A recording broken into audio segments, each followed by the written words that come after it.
Corrupt cops rarely get caught for their evil deeds, but when they do, it's worth watching. In this video, we will discuss cases where corrupt cops were instantly killed in the courtroom. Let's jump right into it. On July 18, 2014, a judge in Waukesha County Court refused a plea deal for a former Butler police officer. The officer in question was Brian Pergan, and his crime was unlike anything I had ever heard. Mr. Pergandi, if you give up all those rights today and thereby give up the right to have a trial, there's never going to be a trial in these matters, sir, and instead we are going to resolve it all here this morning. You understand that? Yes. You're joining with your lawyer, sir, in pleading no contest to this disorderly conduct charge back from September the 8th, 2009? Yes. Brian Pergan agreed to plead no contest to accusation. Accusations of what, you ask? Let's hear it from him. What is it specifically that you did that you're causing you to plead no contest to disorderly conduct here today, Mr. Pergandi? I took photos that were eventually blown up, I believe. What? I took photos of a female that I arrested. Why would you plead no contest to a charge of disorderly conduct for having done that? I guess I broke policy, and I guess I made her feel uncomfortable, Your Honor. Why would you have made her feel uncomfortable, sir? I don't know. She was fully clothed. Pergan was sentenced to serve 30 days behind bars for disorderly conduct. He pleaded no contest to that charge after he was originally charged with felony misconduct in office. The judge wasn't the harshest with the officer despite his disgusting act, but this next one definitely was when he found out what the officer had done. That is not true. I'm dismissing. I am dismissing this charge. In 2014, Lizette Gonzalez was charged with driving under the influence after she was observed drinking beer while driving. Officer Michael Wagner testified that he witnessed Gonzalez consuming alcohol and subsequently arrested her. After the verdict was reached, Gonzalez's attorney made a final plea. Your Honor, not enough evidence presented for the jury to find the verdicts that they did. They didn't do all the field sobriety examinations that should have been done. I respectfully ask that this court grant the judgment notwithstanding the verdict. The attorney revealed that Gonzalez had not given a breathalyzer at all, and neither had her blood drawn. So based on this information, the judge made a decision. This isn't a purely circumstantial case, and so I'm going to deny the motion for JOA. Now, we have this other case for driving while license suspended. Next, the judge mentioned that Gonzalez was driving with a suspended license, but that only happened because the arresting officer Wagner submitted a false report. When Wagner's attorney tries defending him, though, the judge loses his cool. I want to be enlightened. It was a mistake, admittedly, by Michael Wagner. I know. He testified to that today. He caused her to have her driver's license suspended for at least a few months for nothing. So are you going to null process that case, or am I going to get mad at you today? You get mad at me, Your Honor, but at this point... Why wouldn't you? Wait a minute. Did you hear the uncontroverted testimony of this officer? Your Honor. Then I want you taking him up on perjury. Your Honor. Will you take him up for perjury? He admitted it was a mistake, Your Honor. No, but he lied. He lied on a sworn Absolutely citation. not, Your Honor, and that is not true. I'm dismissing. I am dismissing this charge. No, I'm dismissing the charge. The attorney was plain disrespectful to the judge, but these tactics were not going to save her. Watch how the judge shuts her up. This whole case was fishy, and I have no idea how they... You know what? Their address on file. You know what? The state intends to amend I'm granting. the charge and proceed on I'm rescinding the sentence. I'm granting the JOA. Don't agree with the state's decision on I'm the granting other the charge. JOA in fairness. In fairness, because you don't like the state's decision today, Your Honor, on the case? No, you're not. Now that I consider what Officer Wagner testified to and how many times he basically tripped over himself just to arrest this lady with no real probable cause. You're done. Motion to JOA is granted. And you're not going to provide a written order on that? Nope. You want to appeal me? Appeal me. Thank you, Your Honor. The case should have never been done. Never. Thank you for letting us know that, Your Honor. It's mind-blowing that some of these attorneys will go to any length to protect the evilest of people. Thanks to the judge's sensibility, Gonzalez walked out of that room free of all charges. This cop might have had it easy, but this next cop definitely didn't. Eric DeBalconaire on count 1, the Class E felony of involuntary manslaughter in the second degree. Friday, March 2022, former Kansas City police detective Eric DeBalconaire, who was convicted in November of killing Cameron Lamb in Kansas City, Missouri, appeared in front of Judge Dale Youngs. The way the judge hands it down will leave you stunned. There are a number of facts in this case that are both aggravating and mitigating, sometimes all at the same time. First and foremost is this undeniable and uncontested fact. Cameron Lamb is dead. And Eric DeValconaire killed him. Cameron Lamb was by all accounts a helpful and loving son, brother, father, and friend. People who have contacted me and who I have heard from today have described him as funny, caring, giving. Miss Gray called him a protector, a jokester, and my favorite of all the ones that I read, not a saint, but our angel. Cameron Lamb's death. Lamb, 26, was backing his pickup truck into his garage when DeValconaire shot him several times, killing him in the process. Also, as I'm weighing all these facts, it can't be overlooked that the events of December 3rd of 2019 were initially set into motion by Cameron Lamb in his decision to chase his girlfriend through city streets at dangerously high speeds, putting motorists and other members of the public at risk. However, those events tragically concluded with the actions of Troy Schwam and the defendant pulling up to defendant's house, Sergeant Schwam pulling into the driveway, immediately getting out with his weapon drawn, rapidly moving into the backyard, carport, garage area of the house, and defendant doing the same. They were going, what they would find when they got back there, whether they were acting lawfully in doing so, and whether there might be some other safer option, without so much as a, "Hey Troy, wait." At any point, Sergeant Schwam and the defendant could have done this, a fact that is made even more aggravating as the court considers an appropriate sentence in this case by the fact that the one person who ultimately did take a breath that morning was Cameron Lamb. It's just heartbreaking to hear the judge describe the whole situation like that in the middle of court. The video from the helicopter shows this decision, shows how it played out. Cameron Lamb is not racing through the streets of his neighborhood at this point. He's not driving through yards to get away from anyone. He does not abandon the truck and let it roll into someone's yard while he flees on foot. Rather, he simply pulls into the driveway of his home, pulls around back, puts the vehicle into reverse, and slowly begins backing it down the driveway under the carport and into his garage. And Eric DeValconaire arrive, and as the court has found, an encounter that was over and a situation that had de-escalated was again escalated by what I have found, rightly or wrongly, was their unlawful entry into the backyard carport area and confrontation of Cameron Lamb. This is an aggravating factor. The circumstances of the offense as described during the trial, however, also provide the court with a mitigating factor. I found, as I've considered the evidence in the case, that the defendant, Eric DeValconaire, testified credibly at trial that he was rushing to provide cover.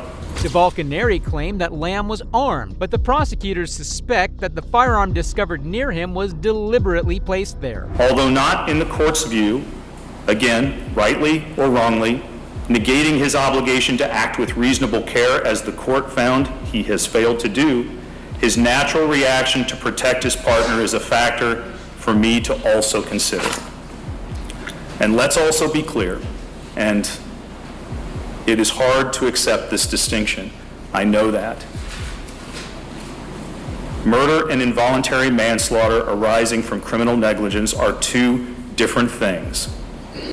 Eric DeValconaire is not Derek Chauvin, who murdered George Floyd. Eric DeValconaire is not one of the 3 men in Georgia convicted of running down and murdering Ahmaud Arbery. This is a mitigating factor. Defendant has no prior criminal history. His ORAS scores him as a low risk in all categories. Defendant's history as a police officer, husband and father, friend and colleague is also a mitigating factor that I have taken into account. The judge really impressed everyone with his clear explanation that he was not biased against the officer. He also made sure to acknowledge the impact on the deceased family, which really helped both sides feel heard. And that is to consider the totality of the circumstances and to consider the totality of the defendant's life. The facts and the circumstances in the history of defendant's career and his life that have been presented to this court have demonstrated he has not hesitated to immediately take action when he believed the circumstances surrounding him warranted it. And this trait has generally served him and others well.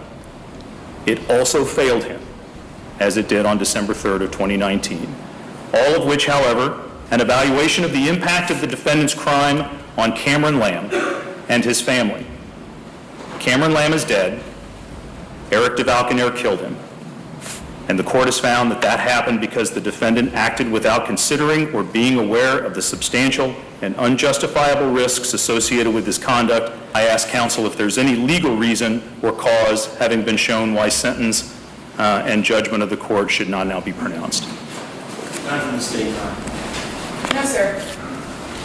Eric DeValconaire on count 1, the Class E felony of involuntary manslaughter in the second degree. I sentence you to a term of incarceration in the Missouri Division of Adult Institutions of 3 years.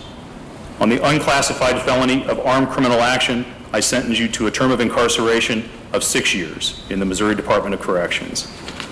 Those cases, or rather those counts and sentences, will run concurrent with one another for a total term of incarceration of 6 years. DeValconaire was sentenced to 3 years for the involuntary manslaughter and 6 years for armed criminal action. Although the sentence sounds short, his life after getting out was essentially over. The judge definitely knew how to make the victims feel heard, but this next judge did that even better. Joke about his injuries as it were wiping blood off their uniforms with disinfectant. On January 28, 2015, an ex-cop, William Melendez, and his partner stopped Floyd Dent for a minor offense. But this stop turned into something completely different. As William appeared in court, the judge went through the situation again, the details of which will leave you stunned. January 28, 2015, where his life changed forever. He was stopped by the defendant, a then Inkster police officer, and his partner, Officer Zelenowski. Mr. Dent was stopped for a minor traffic offense and ordered out of his vehicle. With his hands extended out of his driver's window, he was grabbed out, thrown to the ground, and struck 16 times in the head. He was thrown onto a window shield of a patrol car, bleeding profusely from a head injury. The responding police officers arrived as the defendant is wrestling the defendant to the ground. Mr. Dent was struck, kicked, and tased while on the ground by what appeared to be a group of angry, anxious police officers that celebrated after the defendant was beaten and cuffed. The details of the incidents kept getting shocking as the judge continued speaking. Just hear what the officers did after doing what they did. The video in the car shows the police officers fist bumping as a celebratory act of bravery by the defendant and his cohorts. But the one image that struck out to the court was looking at Mr. Dent in his cell, shaking his head.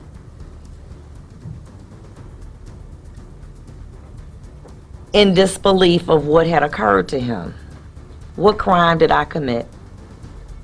Being a black man in a Cadillac, stopped for a minor traffic offense by a group of racist police officers looking to do a nigger. As police officer John Zelenowski, auxiliary police officer, testified in court too, in his response to a text, was quoted as saying, "At least give me the satisfaction of knowing that you're out there beating up niggas right now. LOL." What makes the situation bad is that the officers had no shame in what they did. They were actually enjoying their gruesome acts openly. How does this happen? On January 28, 2015, you did not fulfill your job. You performed Just Us, a game that began with a police stop. The purpose of it was to harass and degrade a motorist in Inkster, the man chosen for your game. Let's follow a car in a known drug area, and based on your years of training experience, you knew that the motorist would likely be a black person, no license, armed with a gun or drugs in a vehicle. Upon stopping Mr. Dent, you knew, and upon stopping Mr. Dent, who was dead wrong for driving with no license, you could already tell that the judge was infuriated by this devil cop's actions. What he did was so low that even the judge couldn't hide the disgust on her face. Upon being stopped, Mr. Dent put his hands out of the driver's window in plain view. Your partner and you pulled him out. When he didn't move fast enough for you, you refer to it as resisting. I call it bowing down to your command. You utilized your dirty, hairy tactics and used excessive force to arrest him. Your job was twofold: investigate the situation, be a positive example to Officer Zelenowski. Kicking and tasing and ultimately throwing Mr. Dent into a windshield of a police car with a dash cam, which I refer to as the eye of justice.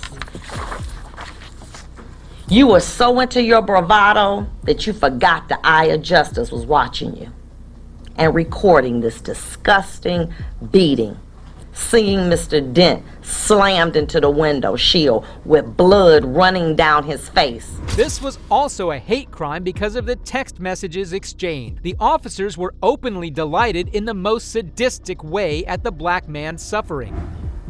Fist busting after taking him down as a sign of bravery was just another cowardly act caught by the eye of justice.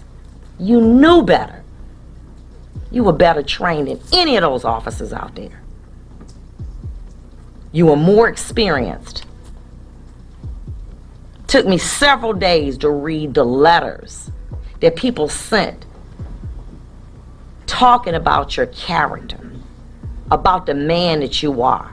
3 of those letters, I believe, were from African Americans, and 1 even professed to be like a mother. 1 or 2 things: either they're all racist or there's something redeeming about you that somehow in some way you forgot that night.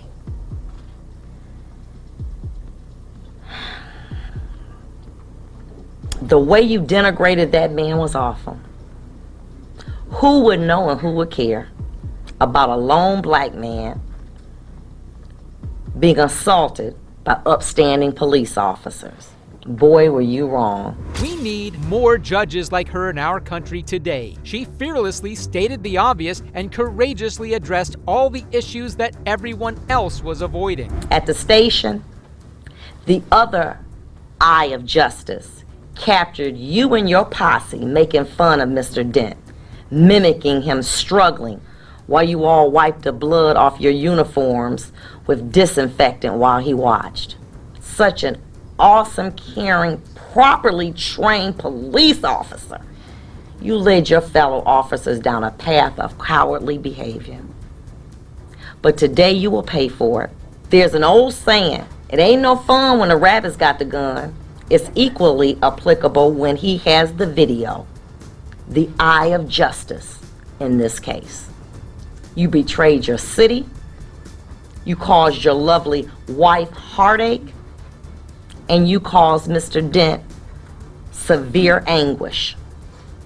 And finally, in the words of Vicki Yost, your commander, accountability is required to ensure continued community trust and healing.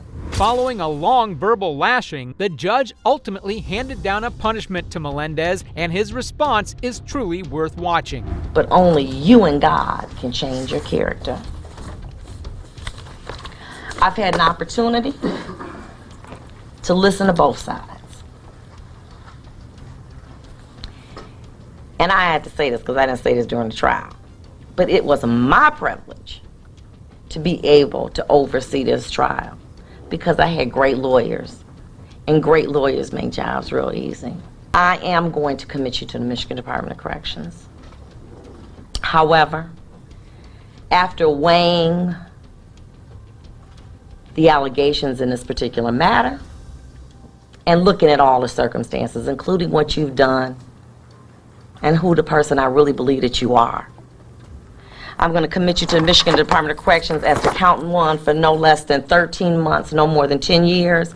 As to count 2, I'm going to give you 90 days credit for time served and close it out. The court's going to give you 85 days for credit. You have 42 days to appeal my decision. That concludes this matter. Thank you. That day, this judge set an example for how devils like Melendez should be treated. His reaction showed that even as he was getting the sentence, he did not care about what he had done. Do you think the sentence was fair? Let me know in the comments below. And if you liked the video, subscribe so you don't miss out on the next one we have in store for you. Thanks for watching. This is Detective Mystery signing off.